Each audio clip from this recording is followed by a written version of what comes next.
vite que la lumière. Goldorak, le terrible géant, débarque comment?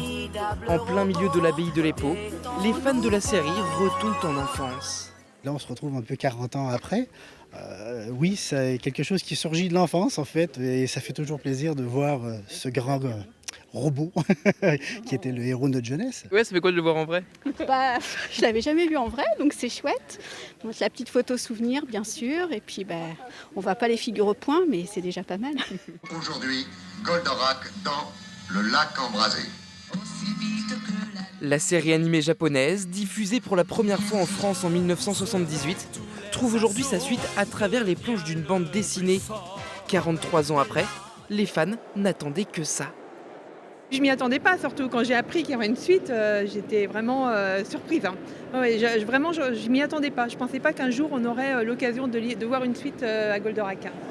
Une œuvre de 5 passionnés et une histoire validée par le créateur de la série, Go Nagai, en personne. Goldorak n'était plus diffusé nulle part. Et on est parti de ce manque, en fait, avec Xavier. On a écrit une histoire où Goldorak est absent au début. Et tout le monde aurait besoin de lui. Et on est 10 ans après la fin de l'épisode. Et tout le monde a vieilli, comme nous, en fait. Et on a raconté notre histoire à travers cet album. Mais l'histoire, en fait, de tous les fans de Goldorak. En une après-midi, les fans ont été servis. Objets dérivés et même diffusion du dessin animé pour découvrir ou redécouvrir les aventures d'Actarus. Le phénomène Goldorak est loin d'être retombé.